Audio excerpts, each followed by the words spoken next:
اللهم اجعل القرآن الكريم ربيع قلوبنا ونور صدورنا وجلاء أحزاننا. Like and subscribe. بسم الله الرحمن الرحيم. الحمد لله رب العالمين وصلي وسلم على أشرف الأنبياء والمرسلين نبينا محمد وعلى آله وصحبه أجمعين. Donc, Inch'Allah, on est au cours numéro 4, Inch'Allah, de la sira du prophète Mohammed sallallahu alayhi wa sallam. On continue le commentaire du livre Sharh al-Urjuza al-Mi'iyya fi dhikri hali ashraf al-bariyya de l'auteur Al-Allama ibn Abi al-Izz al-Hanafi avec le commentaire de Cheikh Abd al-Razzaq ibn Badr ou al-Badr ibn Abd al-Muhsin al-Abbad al-Badr.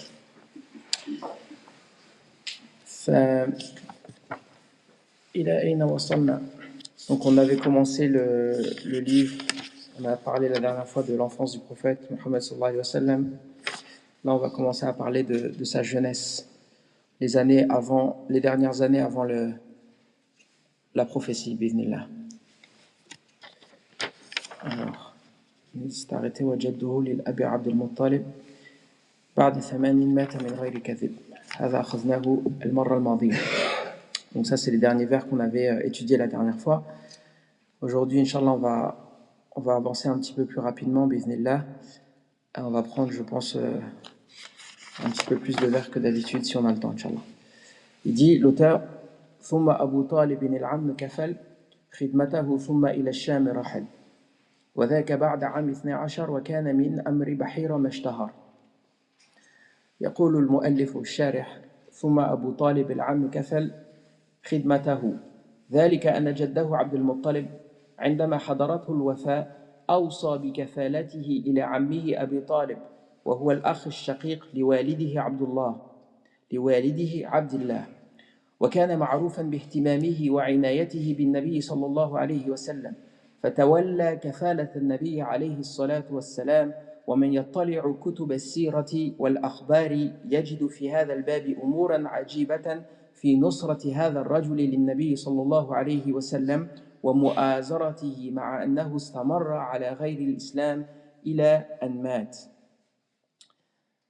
قال أبو إسحاق وكان رسول الله صلى الله عليه وسلم بعد جده عبد المطلب مع عمه أبي طالب لوصية عبد المطلب له به ولأنه كان شقيق أبيه عبد الله أمهما فاطمة بنت عمرو. قال فكان أبو طالب هو الذي يلي أمر رسول الله صلى الله عليه وسلم.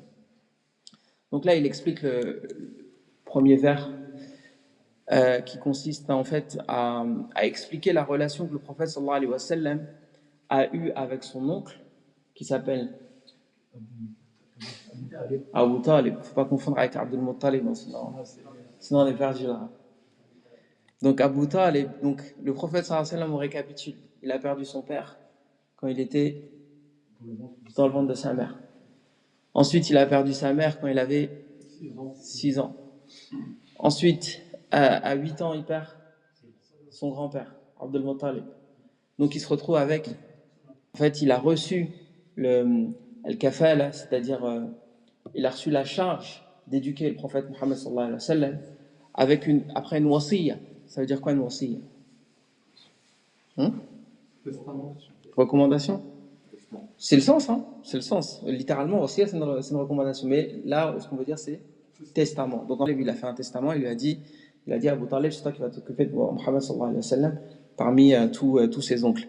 Et en fait, Abu Talib, il aimait profondément le prophète Mohammed sallallahu alayhi wa sallam.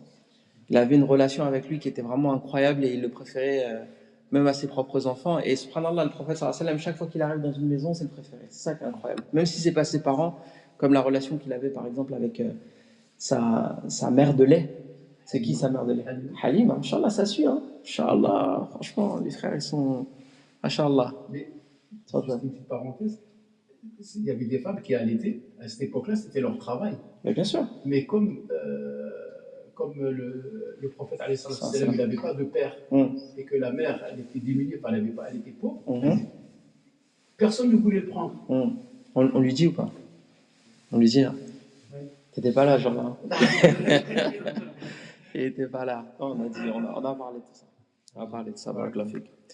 Et donc, le prophète sallallahu alayhi wa sallam, yani, même dans son enfance, il y avait ce qu'on appelle Dala'il al-Nubuwwa. Dala'il al-Nubuwwa. Ça, c'est même le livre de Al-Bayhaqi. L'imam Al-Bayhaqi, il a écrit un livre qui s'appelle Dala'il al-Nubuwwa. Ça veut dire quoi, Dala'il al-Nubuwwa? Bismillah. Les signes de la prophétie. Voilà, les signes de la prophétie. En fait, il y avait des signes avant-coureurs de la prophétie, et on va en parler tout à l'heure. Mais Inch'Allah, si tu veux te la raconter, tu peux même sortir. Non, moi je te parle de moi, tu vois. Parce qu'il faut un petit peu que, tu vois, qu'on montre qu'on a un peu de connaissances, tu vois ce que je veux dire. Tu peux aussi parler, il y a un terme en arabe qui est assez complexe et assez barbare, mais c'est irhasat. C'est un terme assez littéraire qui veut dire que, en fait, il y avait des signes tout simplement, des prémices, voilà. Des choses qui pouvaient indiquer que c'était pas quelqu'un de normal. Chaque fois qu'il arrive quelque part, il y a de la baraka, il y a de l'amour, il y a du nour, etc.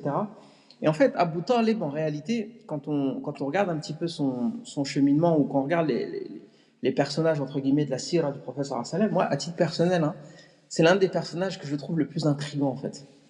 Parce que il avait les qualités pour être un musulman. Le prophète sallallahu alayhi wa sallam dit khayrukum fil jahiliya khayrukum fil islam idha faqahu. Les meilleurs d'entre vous avant l'islam, ce sont les meilleurs d'entre vous après l'islam, à condition qu'ils comprennent leur religion, idha faqahu, qu'ils aient de la science. Et en fait, c'est fascinant parce que Abu Talib, à aucun moment dans son comportement, il y a quelque chose qui indique qu'il déteste l'islam. Il y a quelque chose qui indique qu'il considère que le prophète sallallahu alayhi wa sallam c'est un menteur. Lui-même, il va être témoin, on va le voir tout de suite, de signes, de choses qui prouvent que son enfant, il n'était pas normal, quoi. Mais qu'est-ce qui va l'empêcher de se convertir à l'islam, en fait? Moi, c'est ça qui me fascine, en fait. C'est ce côté, en fait, et je suis, entre guillemets, bien placé pour le comprendre, parce que je viens d'une culture où il y a les notions de fierté, de dignité, bref, le tribalisme, hein, ça n'a pas d'autre mot, hein. Les histoires de ton clan, ton ethnie, ta famille, tu vois. En fait, tu grandis dans une espèce de culture où on te fait comprendre que ton peuple, c'est quelque chose d'exceptionnel, quoi, tu vois. Et tout ce qui va avec, hein. La culture, la tradition, et tu vois, comme si tu étais né dans...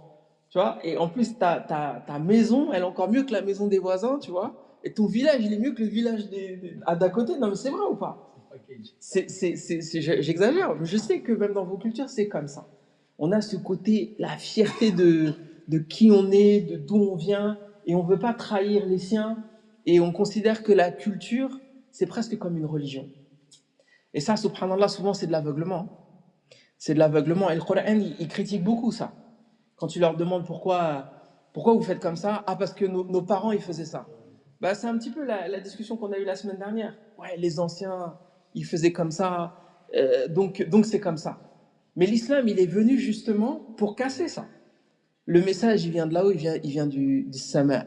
Parce que si on joue à ce jeu-là, tu vois, pourquoi l'islam il a été révélé aux Arabes et pas aux Perses? Pourquoi pas les Turcs? Tu vois? Pourquoi pas je sais pas moi, les Soninké ou...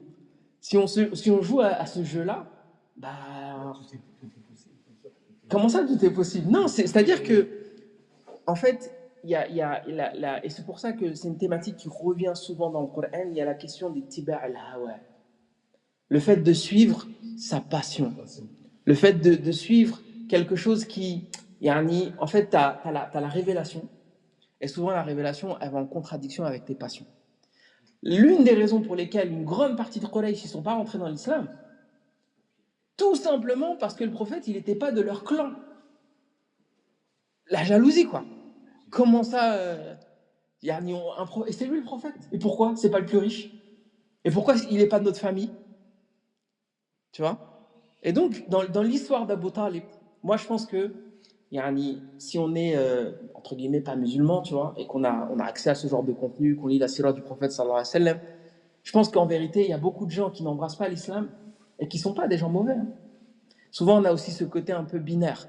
Il y avait d'un côté les kuffars, qui étaient les méchants, et de l'autre côté, il y avait les gens qui sont convertis, qui étaient les gentils. Globalement, c'est comme ça qu'on perçoit les choses.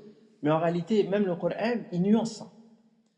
Et il te dit que par exemple, le verset où il te dit Laysu sawa, en parlant d'Ahl al-Kitab.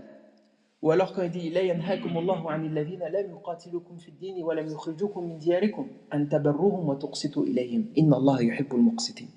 Ça, c'est une question qui revient souvent dans la relation qu'on a avec notre entourage non musulman. Comment on se comporte avec les non musulmans. Souvent, les frères, ils ont ce raccourci. Il y a une notion dans l'islam qu'on appelle al-wala ou al-bara. Donc, la notion de qui est notre ennemi, qui est notre allié, qui on désavoue, etc. Et parfois, il y a ce raccourci de binarité. Tous les gens qui ne sont pas musulmans, c'est des méchants, et tous les gens qui sont musulmans, c'est des gentils. Mais en réalité, Allah Azza wa Jal, il nous dit que les gens qui ne sont pas hostiles envers nous pour notre religion, Allah Azza wa Jal ne nous empêche pas d'être bons avec eux et d'être justes. Et la relation que le prophète sallallahu alayhi wa sallam il avait avec Abu Talib, c'était ça. C'était que le prophète sallallahu alayhi wa sallam, il a eu de la pitié pour lui jusqu'à la fin, il l'a accompagné jusqu'à la fin, et jusqu'à la fin, il a souhaité qu'il embrasse l'islam parce que cette personne-là l'a protégé. Ça, on le verra, Inch'Allah, quand on va aller un petit peu plus loin dans la sira. Mais tout ça pour dire que Abu Talib, après Abd al-Muttalib, c'est probablement l'un des premiers personnages qui a joué un rôle très important dans la vie du prophète sallallahu alayhi wa sallam. Donc il dit ثم إلى الشام رحل ذكر هنا رحلة النبي صلى الله عليه وسلم الأولى إلى الشام مع عمه أبي طالب في سن مبكر من حياته وهذه الرحلة هي من جملة اهتمام عمه به ورعايته له. Donc il dit en gros quand on reprend le vers ثم أبو طالب بن العم كفل خدمته ثم إلى الشام رحل. Donc Abu Talib il l'a pris en charge, il s'est occupé de lui et ensuite il est parti avec lui. Où ça? Dans le Shem, c'est-à-dire en Syrie. Il a fait un voyage avec lui en Syrie. Et là, l'auteur il nous explique qu'en fait, ça, c'est aussi une preuve de l'attention que Abu Talib avait pour le prophète Mohammed sallallahu alayhi wa sallam. Parce que quand il partait en voyage, il ne voulait pas le confier à qui que ce soit. Il fallait qu'il soit avec lui tout le temps.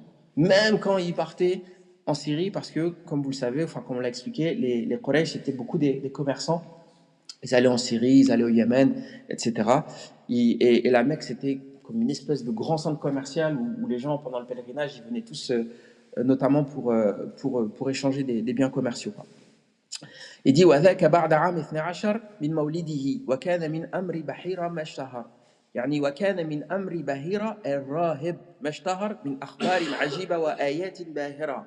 قال ابن كثير وخرج به عمه إلى الشام في تجارة وهو ابن 12 سنة وذلك من تمام لطفه به لعدم من يقوم به إذا تركه بمكة فرأى هو وأصحابه ممن خرج معه إلى الشام من الآيات فيه صلى الله عليه وسلم ما زاد عمه في الوصاة به والحرص عليه كما رواه الترمذي في جامعه بإسناد رجاله كلهم ثقات من تظليل الغمامة له وميل الشجرة بظلها عليه وتبشير بحير الراهب به وأمره لعمه بالرجوع به لئلا يراه اليهود فيرمونه سوءا والحديث له أصل محفوظ وفيه زيادات أخرى والخبر بطوله في جامع الترمذي من حديث أبي موسى الأشعري وحسنه وقال ابن حجر إسناده قوي وصححه الحاكم والبيهقي وغيرهما من أهل العلم. بسم الله. Donc là, en fait, il nous raconte un événement qui s'est passé pendant son voyage en Syrie, qui est un événement aussi fondateur, ou on va dire qui fait partie encore des délais, des prémices ou des signes avant-coureurs de sa prophétie. C'est que quand il va en Syrie, il rencontre un moine qui s'appelle Bahira. Et donc, encore une fois, on revient dans le contexte de l'époque du prophète Mohammed sallallahu alayhi wa sallam. À l'époque, la Syrie est chrétienne, en grande majorité. Donc, c'est en grande majorité des chrétiens. Et il y a des gens qui sont dans les monastères, donc ce qu'on appelle des... j'ai le terme complexe, mais j'ai pas le terme simple. Comment on appelle ça, les gens qui se retraitent pour les... Des ermites, voilà.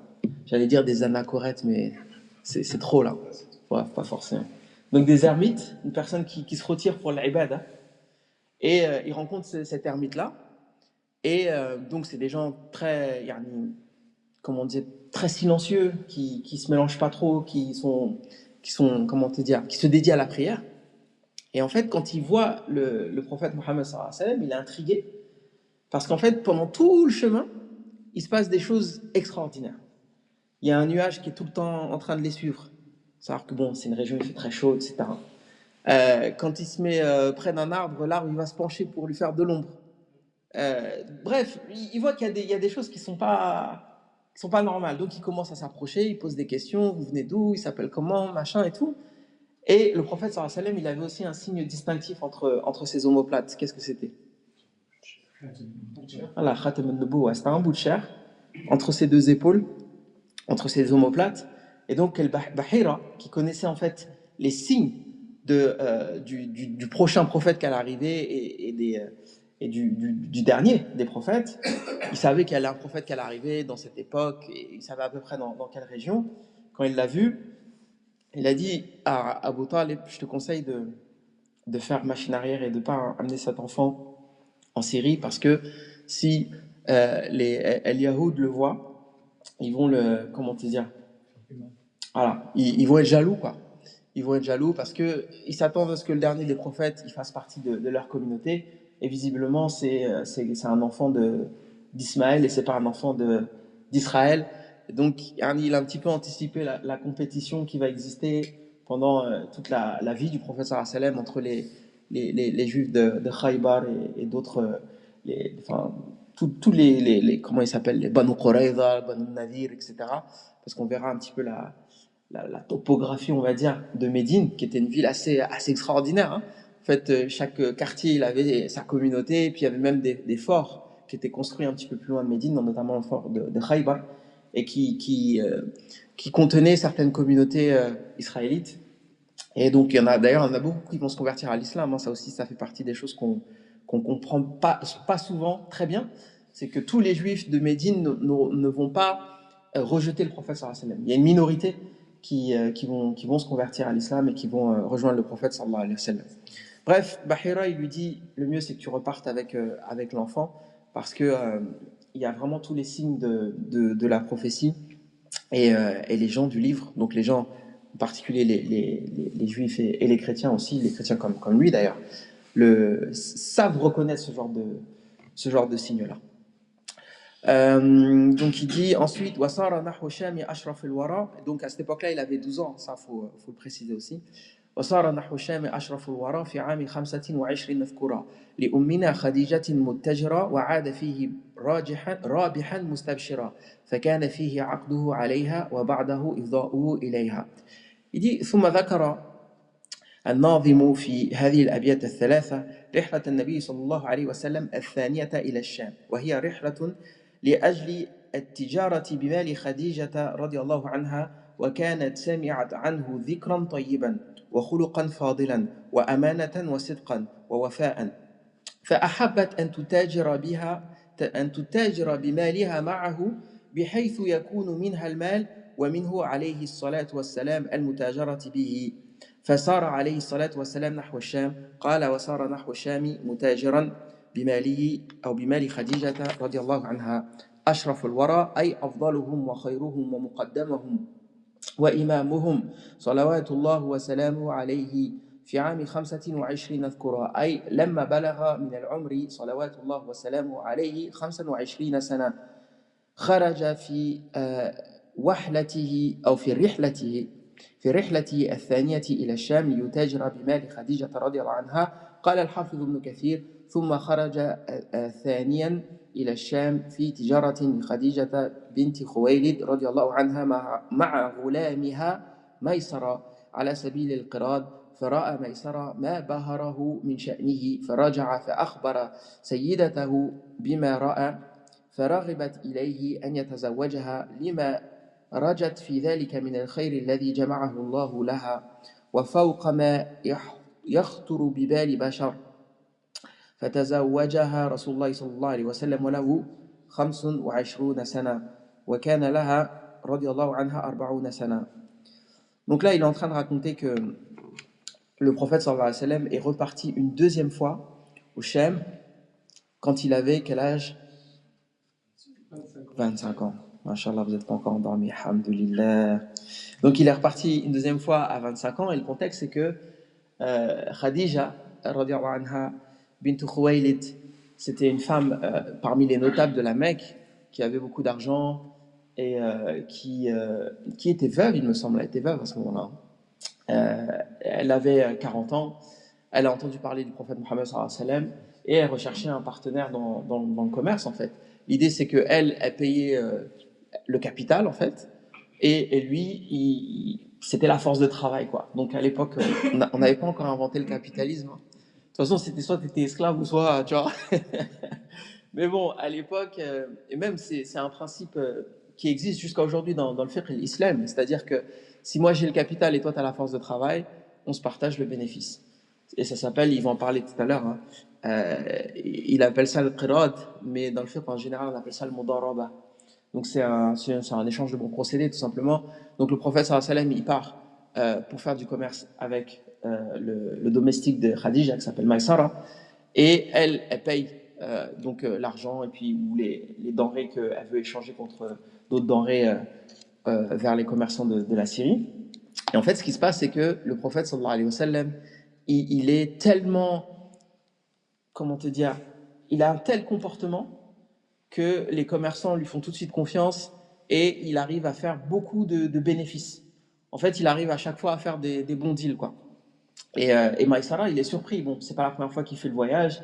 Il a voyagé avec d'autres. On sait que les sujets d'argent, en fait, souvent, c'est révélateur de la personnalité des gens, quoi. Donc, si tu fais du commerce avec quelqu'un, tu vas tout de suite voir si c'est quelqu'un d'honnête, pas honnête, tatati, tatata. Et donc, il ressort de la personnalité du prophète sallallahu alayhi wa sallam une honnêteté rare, et en plus de ça, un talent dans le commerce et dans les relations humaines, etc. Donc, Maïsara, il est surpris. Ils reviennent avec beaucoup plus d'argent qu'ils avaient prévu, qu'ils avaient anticipé. Et donc, Khadija, quand elle entend toutes les qualités que Maïsara lui raconte de Rasulullah sallallahu alayhi wa sallam, qui corrobore avec déjà la réputation qu'il avait, elle a l'idée de l'épouser. Et donc là, il ne rentre pas dans les détails, hein, mais dans la Sira, il y a une femme qui vient voir le prophète sallallahu alayhi wa sallam et qui lui dit qu'est-ce que tu penses de te marier avec Khadija, etc. Et ensuite, le prophète sallallahu alayhi wa sallam accepte, et puis c'est comme ça que finalement ils vont se marier. Donc c'est pour ça qu'il dit فَكَانَ فِيهِ عَقْدُهَا عَلَيْهَا وَبَعْضَهُ يُفْضَعُ إِلَيْهَا. De toute façon, on va y venir.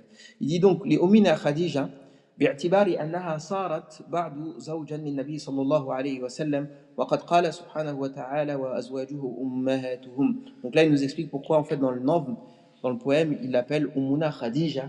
C'est-à-dire que en fait, au moment où il nous fait le récit, elle n'est pas encore mariée avec le prophète sallallahu alayhi wa sallam, mais il dit bon, vu qu'elle finit par l'épouser, on l'appelle Ummuna, c'est-à-dire notre mère, parce que Allah Azza wa Jal nous a mentionné dans Surat Al-Ahzab que les femmes du prophète sallallahu alayhi wa sallam étaient comme nos mères. Donc ça implique aussi que après la mort du prophète sallallahu alayhi wa sallam, il est hors de question que quiconque puisse épouser les femmes du prophète sallallahu alayhi wa sallam, au même titre que tu pourrais pas te marier avec ta mère. Donc c'est pour ça que souvent on parle de Ummahat al-Mu'minin, donc les mères des croyantes. C'est parce qu'Allah Azza wa Jal leur a donné ce statut particulier. Muttajira ay mutajiran biha على وجه القراض ويقال له أيضا المضاربة بحيث يكون من أحد الشخصين المال ومن الآخر العمل. Donc ça c'est ce qu'on vient d'expliquer tout à l'heure, que ça c'est un principe qui existe encore jusqu'à aujourd'hui dans le droit du commerce, hein, je ne sais pas si on peut appeler ça comme ça, mais en tout cas dans le droit musulman, il y a cette façon de faire des affaires. وعاد فيه أي عاد عليه الصلاة والسلام من هذه الرحلة التجارية بمال خديجة رضي الله عنها رابحا لأن التجارة في تلك الرحلة أربحت ورجع عليه الصلاة والسلام مستبشرا أي مسرورا فرحا بما يسره الله سبحانه وتعالى في هذه الرحلة من خير وما هيأه فيها من كسب فكان فيه أي هذا العام عام 25 من عمره عليه الصلاة والسلام عقده عليها وبعده إفضاؤه إليها أي أنه عليه الصلاة والسلام عقد فيه على أم المؤمنين خديجة رضي الله عنها وبنى بها وكان أول مرة تزوجها رضي الله عنها ولم يتزوج عليها غيرها حتى ماتت ولها فضائل وخصائص كثيرة ومنها ما جاء في الصحيحين عن عائشة رضي الله عنها قالت ما غرت على أحد من نساء النبي صلى الله عليه وسلم ما غرت على خديجة وما رأيتها ولكن كان النبي صلى الله عليه وسلم يكثر ذكرها وربما ذبح الشاة ثم يقطعها أعضاء ثم يبعثها في صدائق خديجة فربما قلت له كأنه لم يكن في الدنيا امرأة إلا خديجة فيقول إنها كانت وكان لي منها ولد. Donc là en fait il est en train de parler un petit peu des mérites de Khadija. Donc ils se sont mariés encore une fois, il avait 25 ans, elle avait 40 ans. Donc ça prouve aussi qu'il n'y a pas de mal à se marier avec une femme qui est plus âgée que soi. Et le prophète sallallahu alayhi wa sallam, en fait, l'une des particularités de Khadija, c'est que le prophète sallallahu alayhi wa sallam ne s'est jamais marié, en fait, il lui a jamais imposé de coépouse. Il n'a jamais eu de coépouse avec Khadija, donc il est resté dans un couple monogame avec Khadija. Et en fait, il l'aimait tellement que même après sa mort, le prophète sallallahu alayhi wa sallam, il parlait constamment de Khadija, enfin, il en parlait très très souvent. Et Aïcha rapporte, elle dit qu'elle a jamais eu... elle n'a jamais été jalouse d'une des femmes du prophète sallallahu alayhi wa sallam. Bon, faut l'ilm mubalagh, parce qu'on sait qu'Aïcha elle a déjà été jalouse de Zainab et d'autres. Enfin, il y a d'autres épisodes dans la sunna qui prouvent que elle a déjà été jalouse, mais parfois on utilise des expressions taji à wuzan. Elle veut dire par là que en fait la jalousie qu'elle éprouvait envers Khadija, c'était une jalousie sans pareil, quoi. Et donc elle dit qu'elle a pas été jalouse. Non, en fait, c'est même pas ça. C'est qu'elle dit pas qu'elle n'a pas été jalouse d'une autre femme du prophète sallallahu alayhi wa sallam que Khadija. Elle dit mais ghirtu ala ahadin min nisa'i nabi sallallahu alayhi wa sallam mais ghirtu ala Khadija. Ça veut dire que en fait, j'ai jamais été aussi jalouse d'une autre femme du prophète sallallahu alayhi wa sallam que de Khadija. Donc elle-même a reconnu qu'elle a été jalouse de parce qu'on sait que notre mère Aïcha radhiyallahu anha était très jalouse et très amoureuse du prophète sallallahu alayhi wa sallam d'ailleurs. Et donc elle dit en fait j'ai jamais vu de ma vie, j'ai jamais croisé, mais le prophète sallallahu alayhi wa sallam, en fait, il en parlait tellement. Subhanallah, tu te rends compte qu'en fait, elle te parle d'une femme qui est morte. Et que, logiquement, elle devrait être plus jalouse des femmes qui sont vivantes que des femmes de sa femme qui était décédée. Mais tellement le prophète sallallahu alayhi wa sallam, il l'aimait, et tellement il faisait ressentir à quel point il aimait cette femme, que sa femme, Aïcha, en était jalouse. Et elle dit que parfois, en fait, il faisait égorger une bête et il partageait ensuite la viande auprès des amis de Khadija. Enfin, c'était sa façon d'exprimer son amour pour elle. Et quand Aïcha voyait ça, elle lui disait كأنه لم يكن في الدنيا امرأة إلا خديجة. C'est comme s'il n'y avait pas d'autre femme dans la dunya que Khadija, quoi. Enfin, je pense que voilà, les hommes mariés ils comprennent ce genre de réflexion. Et donc le prophète sallallahu alayhi wa sallam il répondait innaha kanat wa kanat wa kana laha wa kana li minha waladun. Donc en fait elle était comme ci, elle était comme ça.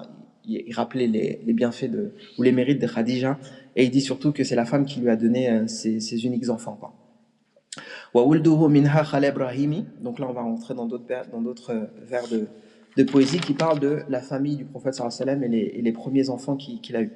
وولده منها خال إبراهيم فالأول القاسم حائز التكريم.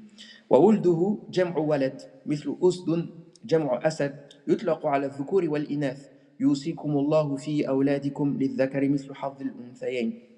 منها أي خديجة رضي الله عنها خال إبراهيم أي عدا إبراهيم فأمه مارية القبطية فالأول القاسم أي أولهم القاسم ولهذا يكن عليه الصلاة والسلام لكونه أول أولاده.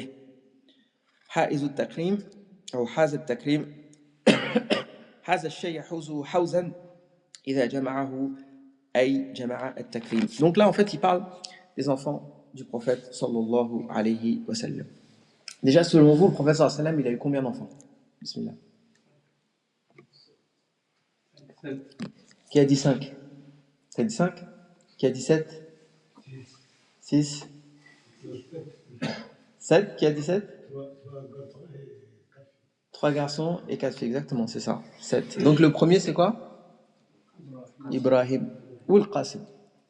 Donc le prophète sallallahu alayhi wa sallam, il a eu le premier enfant. Non, c'est pas Ibrahim, c'est le Qasim. C'est le Qasim et il est mort petit.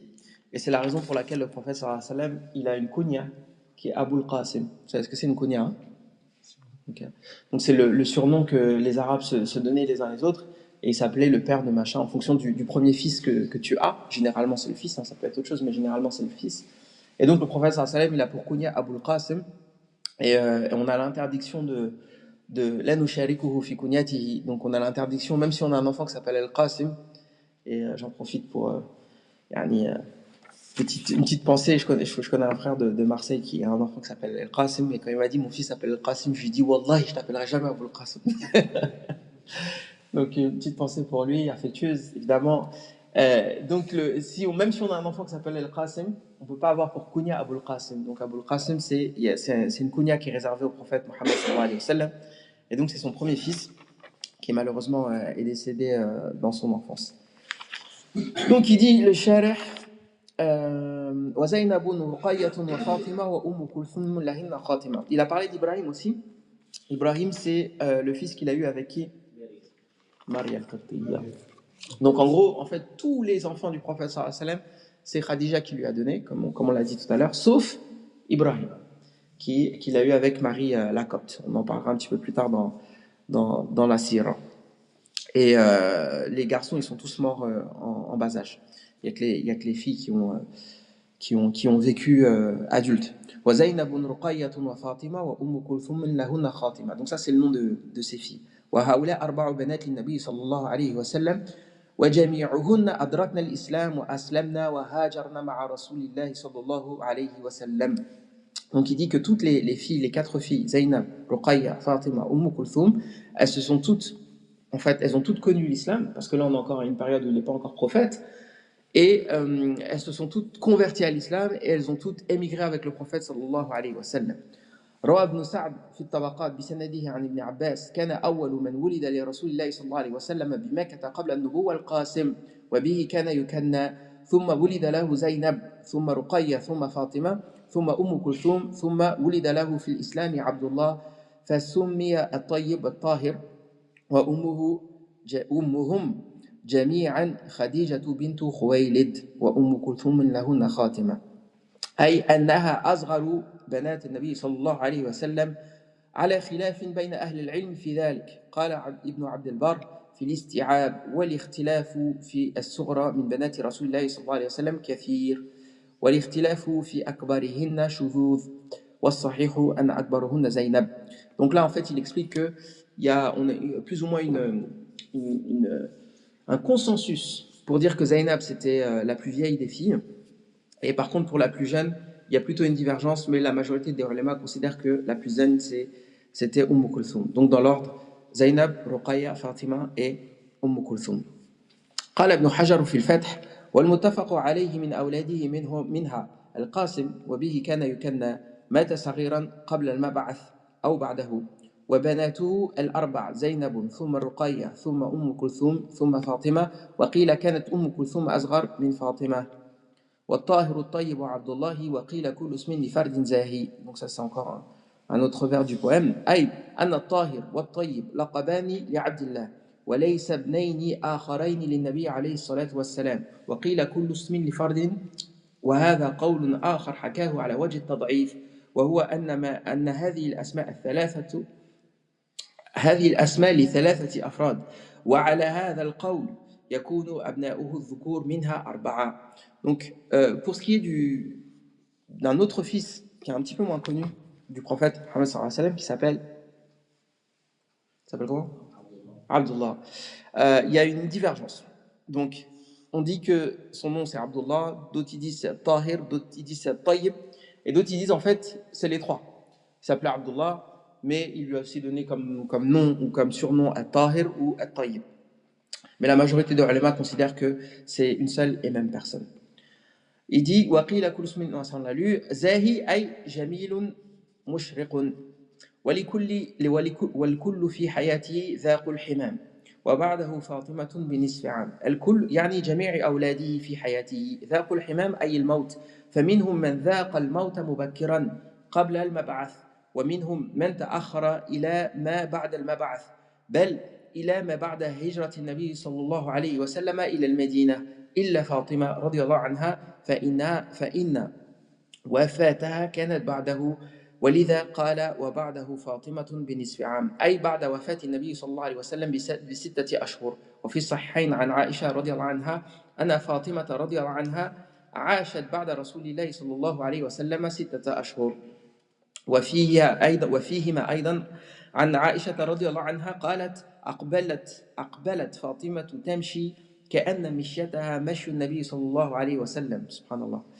فقال النبي صلى الله عليه وسلم مرحبا بابنتي، ثم أجلسها عن يمينه أو عن شماله، ثم أصر إليها حديثا فبكت، فقلت لها لم تبكين؟ ثم أصر إليها حديثا فضحكت، فقلت ما رأيتك اليوم فرحا أقرب من حزن، فسألتها عما قال، فقالت ما كنت لأفشي سر رسول الله صلى الله عليه وسلم حتى قبض النبي صلى الله عليه وسلم، فسألتها فقالت أسر إلي إن جبريل كان يعارضني القرآن كل سنة مرتين أو كل سنة مرتين، وإنه عارضني العام مرتين.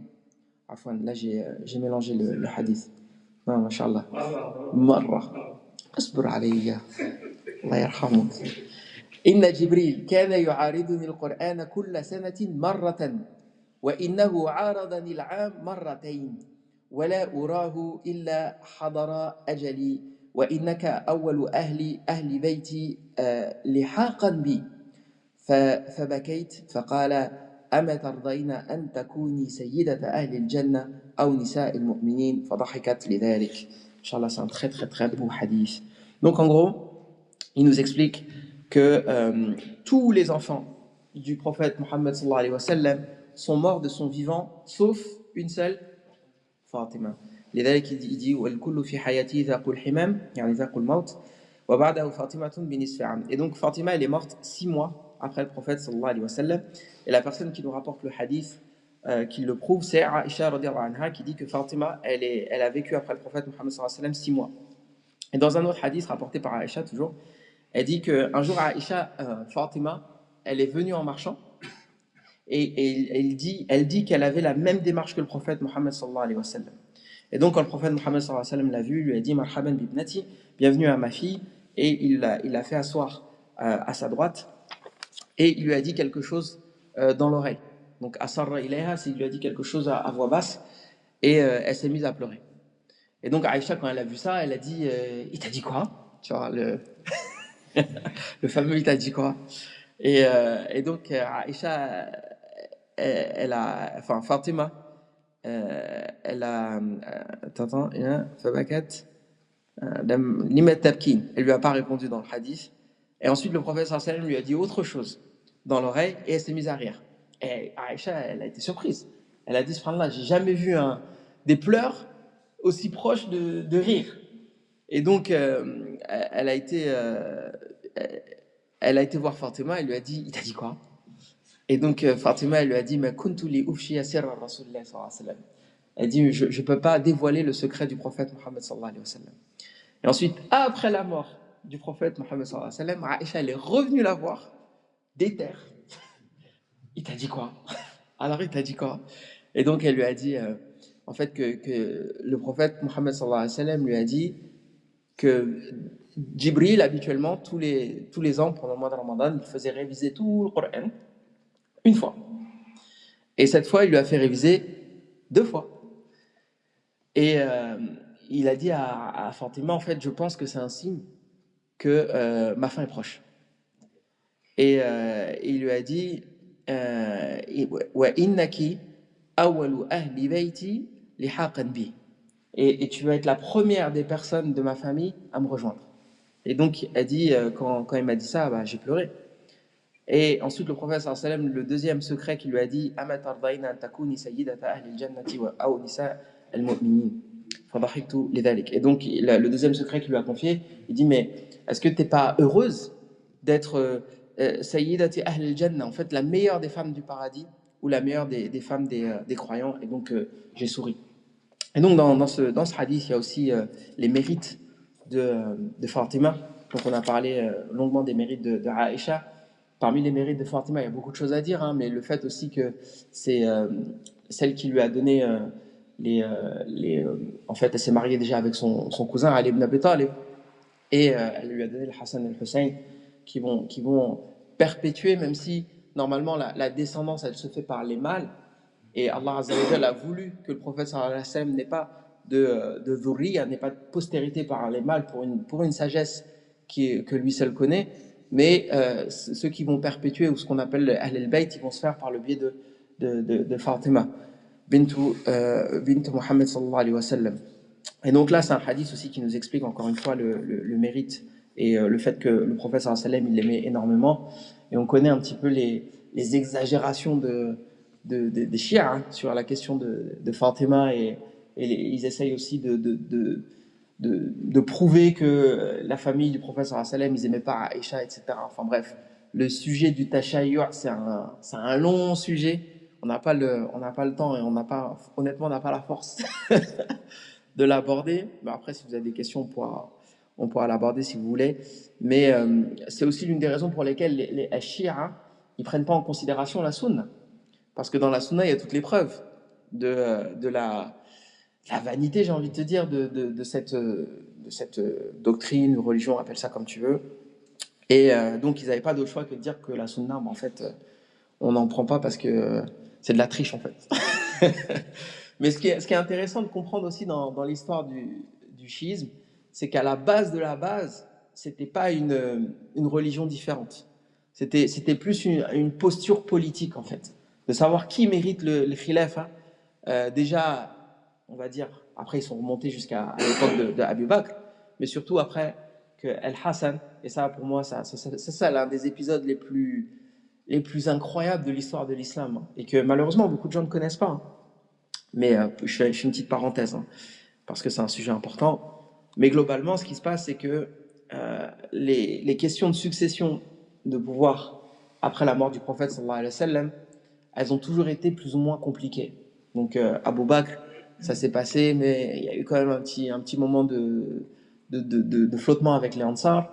Ensuite, la succession d'Omar, elle s'est plutôt bien passée. Après, la succession entre Omar et Othman, elle a été aussi compliquée. Il a fallu départager Othman et Ali. Et après, la mort de Othman, elle s'est faite dans des conditions assez tragiques, hein, même si Omar aussi il a été assassiné. Mais la mort de Othman, elle s'est faite dans un contexte de rébellion, en fait, d'insurrection, que Othman a refusé de réprimander, toujours par souci d'avoir la cohésion de la communauté. Et ensuite, le cousin de Othman, Muawiyah, en fait, il a dit, moi, je refuse de prêter allégeance à Ali ibn Abi Talib tant que mon cousin n'est pas vengé, en fait. Et Ali, lui, sa position, c'est de dire, en fait, d'abord, on rétablit le calme dans la communauté, parce que ces insurgés qui l'ont tué, ils étaient toujours armés et ils étaient toujours un petit peu excités, quoi. Et ensuite, on voit les questions de crime, parce que ça, c'est un problème juridique. Mais en fait, on va d'abord prioriser le problème politique, qui est la cohésion, et le problème juridique, on le verra après. Et Muawiyah, lui, il était sur sa position, mais il faut savoir que Muawiyah, il occupait un poste important. Il était gouverneur de la Syrie.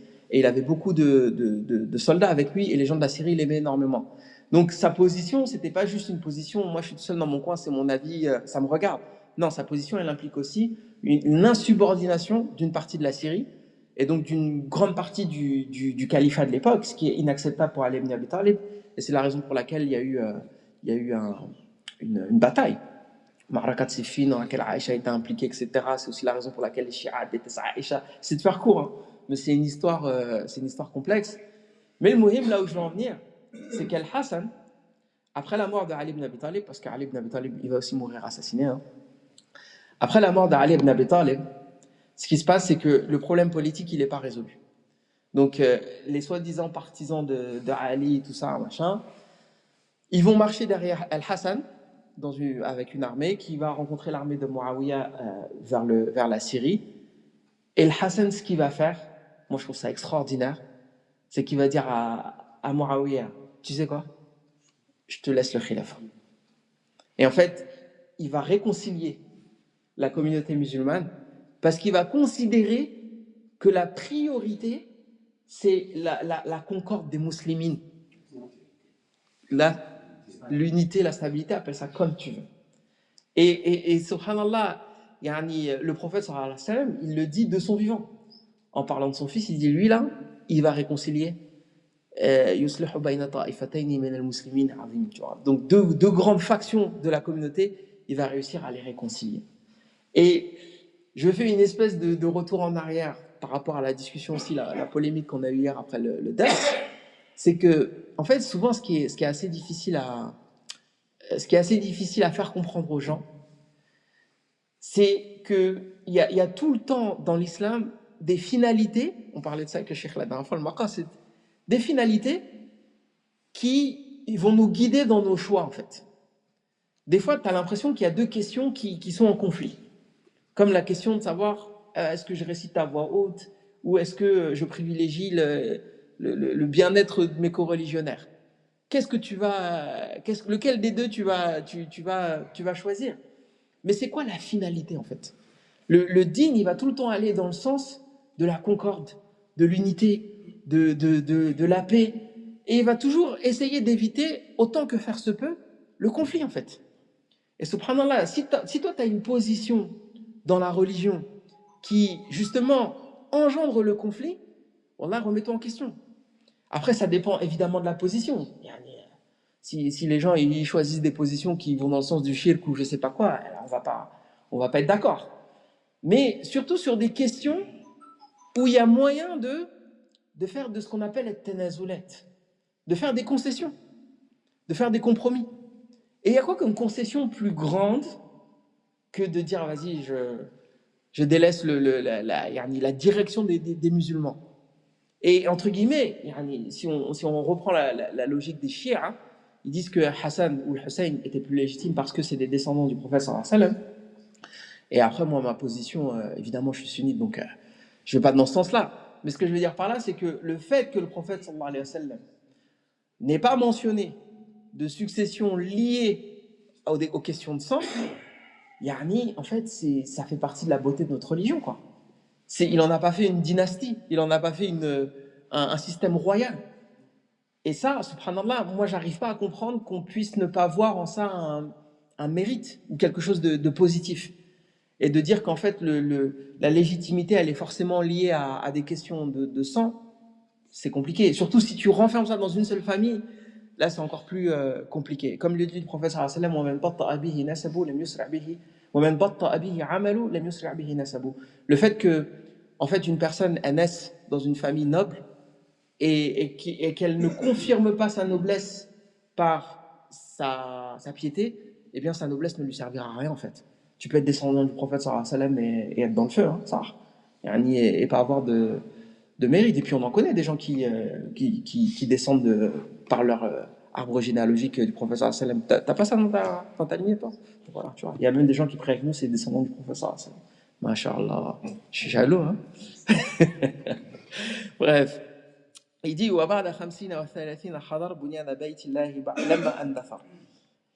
Donc il dit وفي هذا البيت ذكر الناظم شهود النبي صلى الله عليه وسلم بنيان المشركين. Vous n'hésitez pas si vous avez des questions, n'hésitez pas à m'interrompre. بنيان المشركين لبيت الله الحرام. وكانت هذه الحادثة لما بلغ سن النبي صلى الله عليه وسلم 35 سنة. قال ابن إسحاق فلما بلغ رسول الله صلى الله عليه وسلم 35 سنة اجتمعت قريش لبنيان الكعبة، وذلك أن بناء البيت قد اختل وتصدع بسبب سيل عارم أوهن أساسه وصدع جدرانه، فاحتاج إلى أن يعاد بناؤه من جديد، فكان عليه الصلاة والسلام حضر ذلك وشهده، بل ثبت أنه كان شارك في نقل الحجارة كما في الصحيحين عن جابر بن عبد الله قال لما بنيت الكعبة ذهب النبي صلى الله عليه وسلم وعباس ينقلان الحجارة، فقال عباس للنبي صلى الله عليه وسلم اجعل إزارك على رقبتك يقيك من الحجارة، فخر إلى الأرض وطمحت عيناه إلى السماء، ثم قال أفاق فقال إزاري إزاري فشد عليه إزاره صلوات الله وسلام عليه. Donc là il nous explique qu'à l'âge de 35 ans il va y avoir un événement aussi important qui fait encore partie des dalail al-nubuwah ou des irhasat, si tu veux faire un petit peu littéraire, c'est la reconstruction de la Kaaba. Donc encore une fois, si on reprend le contexte, la Kaaba elle a été construite par Ibrahim. Et donc Ibrahim, il construit la Kaaba avec Ismaïl. Donc ensuite Ismaïl, il se marie avec certaines tribus arabes de l'époque et il fonde la Mecque avec sa descendance. Et puis les Quraysh sont des descendants de cette installation-là, de cette implantation-là.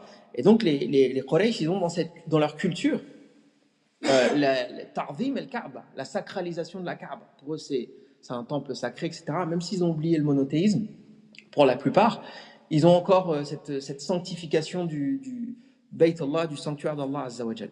Et ce qui se passe, c'est qu'il y a une inondation qui détruit en fait, ou qui fragilise les fondations de la Kaaba. Donc ils se disent, bon, il faut qu'on la rénove, mais ils se rendent compte qu'ils sont obligés de la détruire et de la reconstruire. Et c'est ce qu'ils font. Et l'Abbas et le prophète Mohammed sallallahu alayhi wa sallam participent à cette construction. Et donc il y a un hadith dans lequel on nous explique que l'Abbas dit au prophète sallallahu alayhi wa sallam de relever son izar pour se protéger du soleil. Et en gros, il lui dit de découvrir sa aura. Et le prophète sallallahu alayhi wa sallam, au moment où il veut le faire, il tombe dans les pommes. Pourquoi, à votre avis? C'est pas dans le logiciel. Il y a eu un bug dans le système, ça, l'informaticien. À votre avis, pourquoi? Pourquoi il mentionne ça? Pourquoi c'est important, ça? Parce que c'est un résumé, hein. Normalement, on passe... Pourquoi il revient sur ce détail? Lèche. Al-Awra. En gros, ce qu'il veut montrer, c'est que le prophète, sallallahu alayhi wa sallam, il était protégé même avant sa prophétie. Et qu'il y a même entre guillemets, des péchés qui peuvent te paraître banals. Le prophète, sallallahu alayhi wa sallam, il a été immunisé contre ça. Et donc, même le simple fait de relever, quand on dit l'Awra, c'est juste ce qu'il y a au-dessus des cuisses, hein, évidemment, c'est pas autre chose. Mais même ça, Allah Azza wa Jal, il voulait pas. Et donc, au moment où il a voulu faire ça, éteint, khalas. La lumière, elle s'est coupée, shut down. Voilà, il est tombé et il s'est relevé. Et dès qu'il s'est relevé, le premier réflexe, c'est Isa. Et c'est aussi une preuve que le prophète, sallallahu alayhi wa sallam, il avait une qualité, c'était quoi? La pudeur, le haya. Chaque religion, elle a une valeur essentielle, fondamentale, une valeur cardinale. Et la valeur cardinale de cette religion, c'était la pudeur. Les compagnons du prophète, sallallahu alayhi wa sallam, ils disent kana ashaddu haya'an min fi khidriha. Il était plus pudique qu'une jeune femme vierge. Fi khidriha, ça veut dire derrière son voile. Donc à l'époque, ils habitaient dans des maisons qui c'était juste une seule pièce. Et donc quand ils recevaient des invités, les femmes elles étaient derrière un voile. C'est pas le voile, tu vois. Donc le sens, c'est le voile, le mur qui les séparait. Et donc la femme vierge, évidemment, elle est pudique, machin. On peut tester même avec les petites filles, hein, même à notre époque. Hein, petite fille, machin, tu commences à la taquiner, c'est qui ton amoureux, machin, elle commence à rougir, tu vois. Donc le prophète sallallahu alayhi wa sallam, ils disent il était tellement pudique qu'il était plus pudique qu'une femme vierge derrière son voile. Sallallahu wa sallam alayhi. Il dit en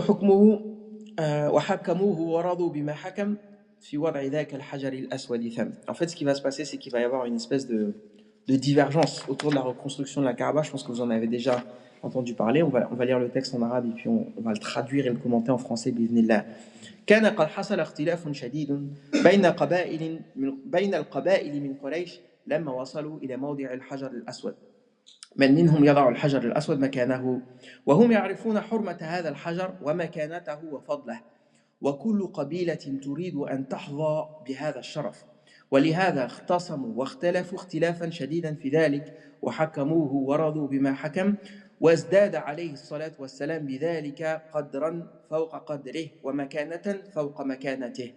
قال ابن إسحاق ثم إن القبائل من قريش جمعت الحجارة لبنائها كل قبيلة تجمع على حدة ثم بنوها حتى بلغ البنيان موضع الركن أي الحجر الأسود فاختصموا فيه كل قبيلة تريد أن ترفعه إلى موضعه دون الأخرى حتى تحاوروا وتحالفوا وعدوا للقتال فقربت بنو عبد الدار جفنة مملوءة دما ثم تعاقدوا هم وبنو عدي بن كعب ابن لؤي على الموت وأدخلوا أيديهم في ذلك الدم في تلك الجفنة فسموا لعقة الدم فمكثت قريش على ذلك 4 ليال أو 5 ثم إنهم اجتمعوا في المسجد وتشاوروا وتناصفوا.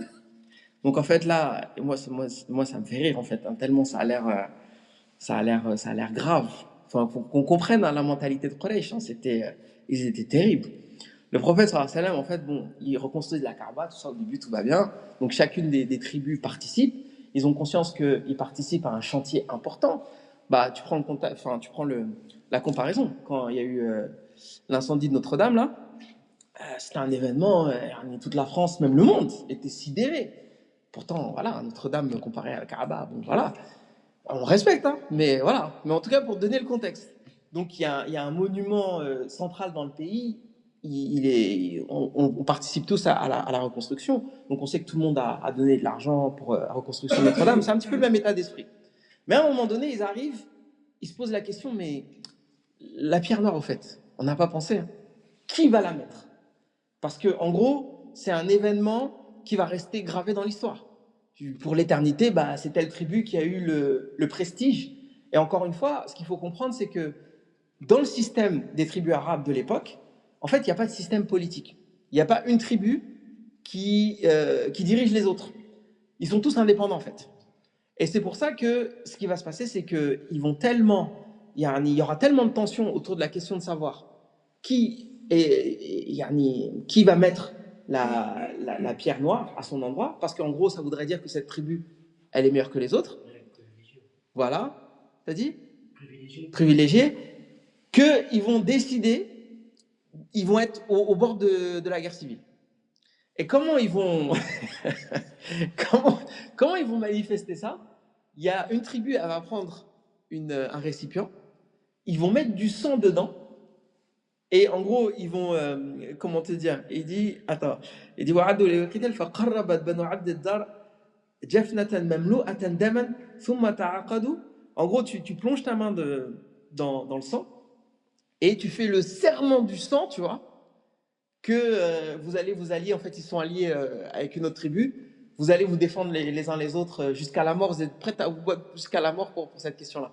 Et en fait, comprends la mentalité de l'époque.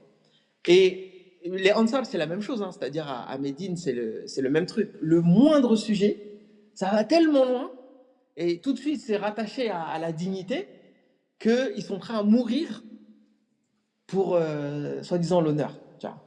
Donc, la tension, elle est montée jusqu'à ce niveau-là, quoi. Bref.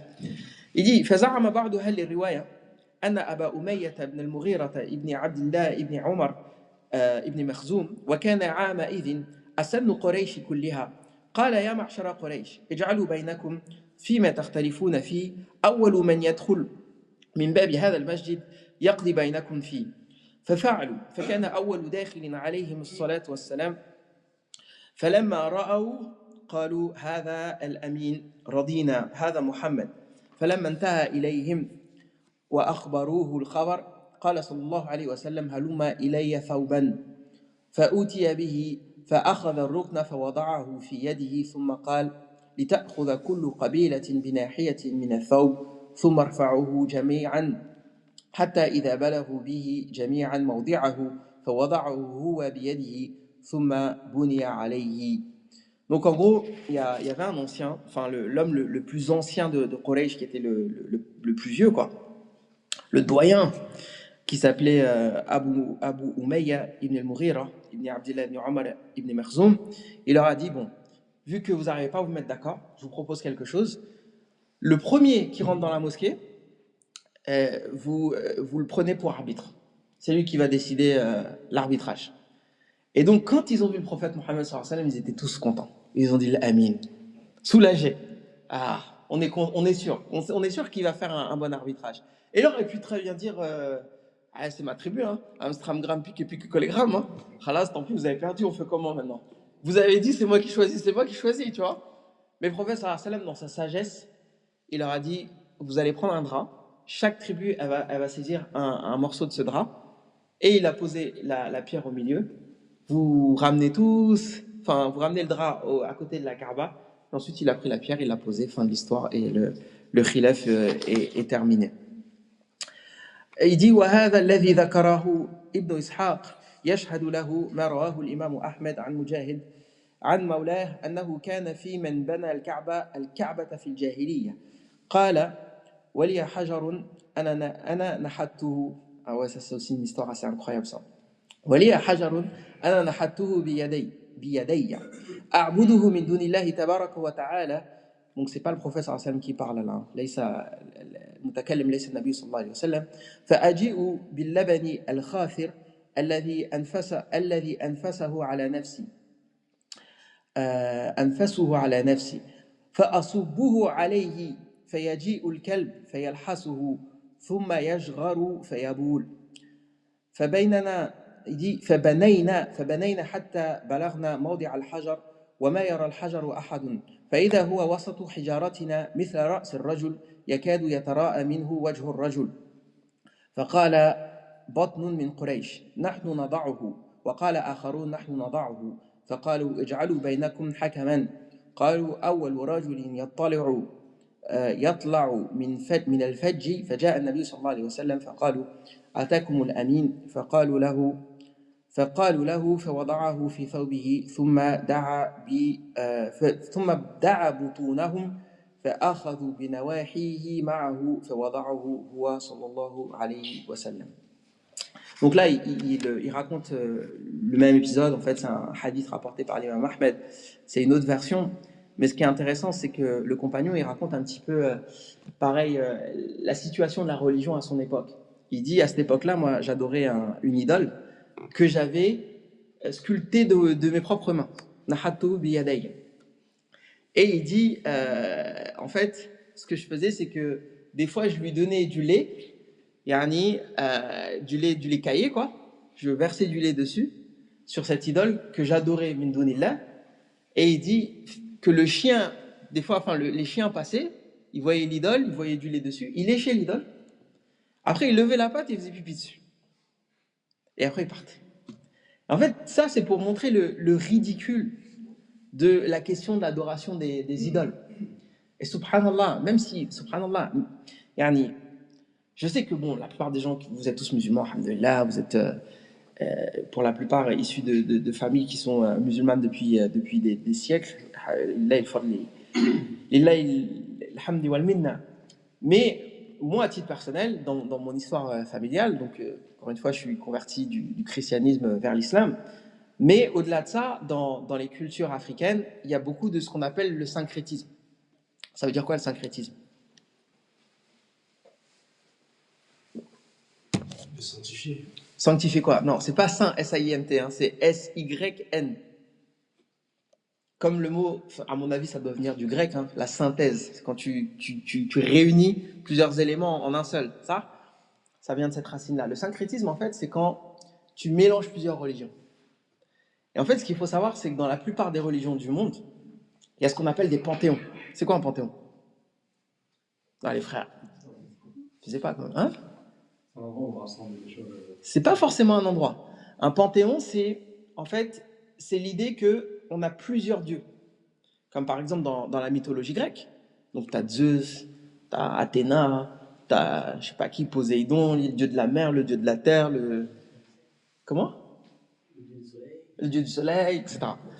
En fait, dans ma culture d'origine, on a ce concept-là. C'est-à-dire que il y a le dieu de ton village, après il y a le dieu de tout le dieu du monde, mais chaque village il a son dieu à lui, et chaque personne il a une espèce de divinité chez lui qu'il adore, min dunillah, et ça ressemble un petit peu à ce qui est raconté dans le hadith. Hein. C'est aussi ridicule que ça. Hein. Tu prends un objet inanimé, après t'as tout un, comment te dire, t'as toute une série, t'as tout un clergé de charlatans qui t'explique que oui, ça, il est sacré parce qu'on a été le chercher dans le bois sacré de machin et qu'on a hérité ça de ton grand-père, mais si tu ne t'en prends pas soin, il va t'arriver des malheurs, etc. Tu sais, subhanallah, ce qui est assez fascinant, c'est que on est dans des milieux très monothéistes et on n'a pas idée à quel point le shirk, le polythéisme, il est juste à côté. C'est ton voisin, faut pas chercher loin. Mais c'est juste qu'ils en parlent pas ouvertement. Mais ça existe, comme je te dis, dans la culture d'origine, où en même temps, on mélange ça, on n'a pas de problème à mélanger ça, avec le christianisme, et même parfois, astaghfirullah, avec l'islam. Pour certains membres de mon ethnie qui sont musulmans, et ils mélangent ça avec l'islam. Wal'iyadhu billah. Donc, il y a des humains qui vont prendre un objet qu'ils ont taillé d'eux-mêmes. Ils savent exactement cet objet, il est fait de quelle matière, il pèse combien, etc. Et ils vont décider que cet objet, il a des super pouvoirs.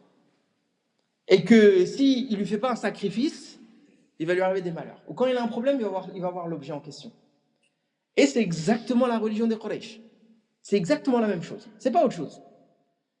Et en même temps, Quraysh disait qu'il y avait un Dieu dans les cieux. Il n'y a pas de problème avec ça.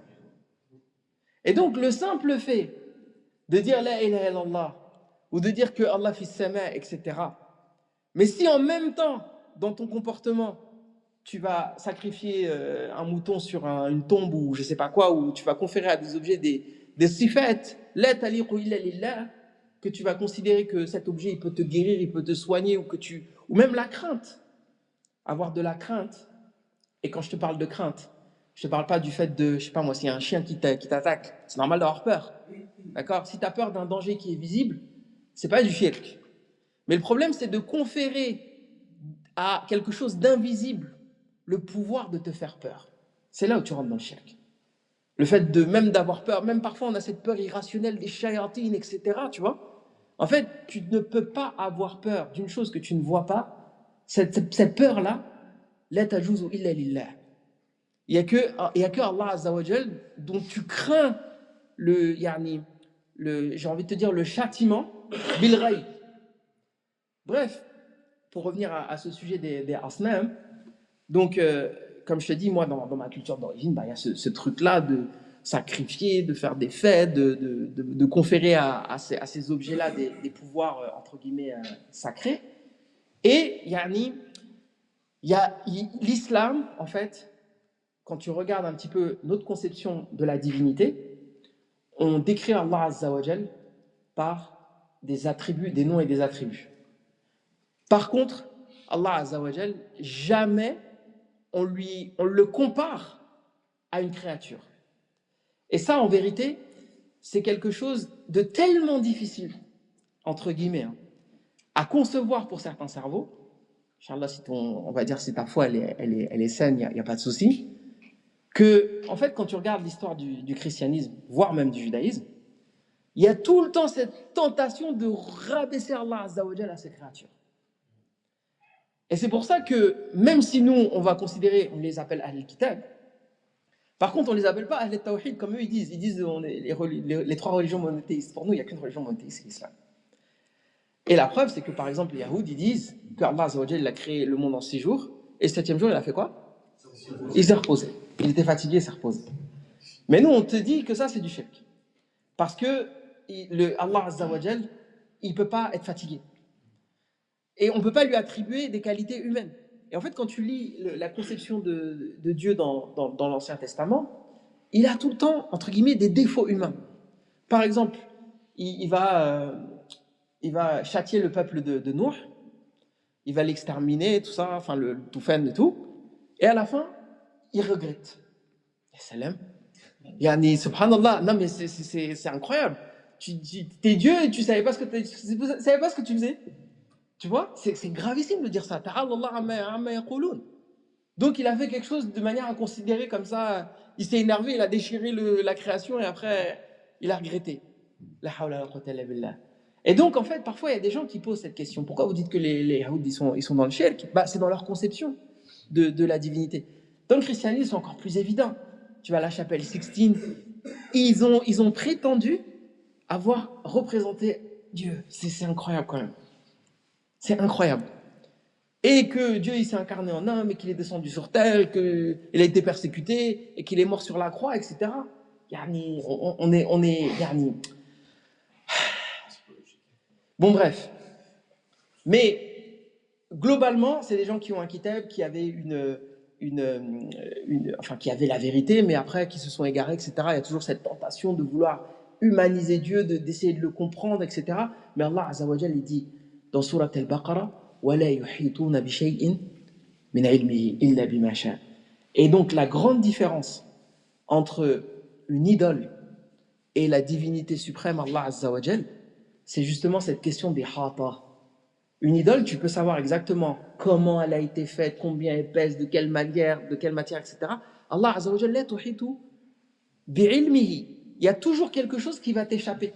Comme la question du qada wal qadar. Pourquoi Allah Azza wa Jal, il nous a créés, sachant que une partie d'entre nous, il allait en enfer, une partie d'entre nous, il allait au paradis. C'est là où ton cerveau, il doit s'arrêter en fait. Parce que là, tu essaies de comprendre af'alullah, les œuvres d'Allah, bil ihata. Tu veux tout comprendre en fait. Mais comment veux-tu tout comprendre si c'est lui la divinité suprême et que lui, il est incréé, qu'il n'a pas de début et qu'il n'a pas de fin? Il y a toujours une part qui va t'échapper. Et donc, c'est aussi pour ça qu'il y a toute une, entre guillemets, toute une science, un dogme, hein, le tawhid, la question de l'asma wa sifat, qu'il faut étudier en profondeur et avec sérieux, pour éviter justement parfois de tomber dans cette forme de shirk, qui est d'attribuer à Allah Azza wa Jal des attributs qu'il ne s'est pas attribués à lui-même, et même les sifat, où il y a ce qu'on appelle un ishrak lafzi, c'est-à-dire que le terme existe pour les humains. Comme par exemple, al-yad, sifatul yad, il y a des hadiths qui expliquent qu'Allah Azza wa Jalla a une main, etc. Et la chose contre laquelle il faut lutter, c'est de ne pas t'imaginer que la main d'Allah, c'est la même que notre main.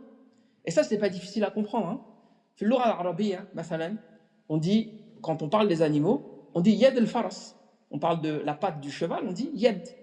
On parle de la porte, la clenche pour ouvrir la porte, ça s'appelle yad aussi. Donc c'est un ishtirak lafzi. Et donc les ulama te disent que l'ishtirak al-lafzi la yalzam minhu al-ishtirak al-ma'nawi. C'est pas plus qu'on a on utilise le même terme qu'il y a le même sens. Métaphore. Non, même pas dans la métaphore. Là c'est encore autre chose. Là tu vas te traîner fi al-majaz ou machil majaz. C'est pas la question de la métaphore. C'est encore autre chose. Même à la langue française. Le terme, enfin j'ai pas d'exemple, mais je sais pas, le mot bras par exemple. Ça peut être le bras de la rivière, ça peut être le bras de l'humain, hein, ça peut être... quand je te dis que tu es mon bras droit... Le bras de la machine. Voilà. Donc le même terme peut avoir différents sens. Et donc les asma Allah, quand on te dit que Allah Azza wa Jal yanzil, fi sama dunya, Allah il descend, que Allah il se met en colère, que Allah il rit, etc. Le terme qui est employé n'a pas le même sens que pour les humains. C'est quelque chose qui lui est spécifique et on ne va pas commencer à chercher, à essayer d'écrire et de comprendre parce qu'Allah Azza wa Jal, il est absolu et qu'on ne peut pas le comparer à qui que ce soit. Donc, Laysa kamithlihi shay wa huwa as-sami' al-basir. Et qu'on dit que quand on parle de... Bon, après, je dis là, je risque de m'enfoncer dans un tunnel, ça va être difficile d'en sortir. Mais globalement... c'est ce que je voulais mentionner, Inch'Allah, pour ce soir. Je ne sais pas si vous avez des questions. Comme ça, on peut aller à... Vous n'avez pas de questions? Kullukum, mashallah. Il y a un frère qui a posé une question la semaine dernière, mais j'ai oublié d'y répondre. C'est la question de savoir... En fait, apparemment, c'est un frère qui est lycéen et qui demandait... Attends, je vais essayer de retrouver la question dans le détail. Je ne sais pas si... si je vais la retrouver, c'est pas la question. Bref, la question, si je me souviens bien, c'était de savoir est-ce que j'encourageais un jeune lycéen à partir faire des études en sciences religieuses ou est-ce que je le recommande plutôt d'aller, de finir ses études profanes. Attends, ouais, c'est bon, j'ai retrouvé. Est-ce que tu peux demander à Abdullah de donner son avis à la fin du cours de ce soir, Inch'Allah, sur quelqu'un qui délaisse complètement ses études au lycée pour se consacrer à l'apprentissage de la religion, Barakallahu fik. Donc moi, mon réflexe, c'était de demander un petit peu plus de détails. Hein. Donc il a quel âge, il est en quelle classe, etc. Après, il a répondu, moi j'ai envie qu'il parle en général, c'est quoi son point de vue par rapport à sacrifier ses études pour la religion. Après, je me rapprocherai de lui, Inch'Allah, ça concerne mon fils et je demanderai conseil, son projet de partir étudier à Médine. Ok. Donc en fait, moi j'ai un petit problème avec la formulation parce qu'il te dit sacrifier ses études pour la religion. Bah, la religion, c'est des études aussi, hein, je veux dire. Ça dépend du potentiel de la personne, ça dépend de beaucoup de choses. Maintenant, c'est vrai qu'en France, on a une réalité économique et particulière. Je parle des imams en particulier ou des gens qui sont investis dans les sciences religieuses. C'est difficile de dire à une personne vas-y fonce la tête baissée et puis tawakkal ala Allah, tu vois ce que je veux dire, et puis et entre guillemets va rien t'arriver. Et j'ai envie de faire le lien entre ça et ce que je dis souvent aux convertis quand ils se convertissent à l'islam, hein. C'est el khata, souvent. Et ça, c'est. Vous allez dire, Abdallah, il va dans tous les sens, mais c'est un rapport. Ça, c'est un petit reproche qu'on a fait, tu sais, à l'époque, quand il y a eu en 2011, quand il y a eu la révolution, le printemps arabe, etc. Là, les gens qui sont venus au pouvoir après en Égypte, donc qui étaient du groupe des frères musulmans, ce qu'on leur a reproché, ça a été de dire aux gens, entre guillemets, si vous votez pour l'Ikhwan Muslimin ou pour un parti qui a une espèce d'affiliation religieuse, vous allez voir, ça va être le bonheur. Le mann wa salwa va descendre de minas sama, etc. C'était comme ça que c'était vendu, hein. J'étais sur le terrain, je te dis les choses telles que je les ai vécues. Et moi, ce que je dis souvent aux convertis, c'est, en fait, je ne vais pas te vendre un message. Le jour où tu vas rentrer dans l'islam, ton risque va augmenter, etc. Tout va bien se passer. Je dirais même, au contraire, la tendance, c'est plutôt l'inverse.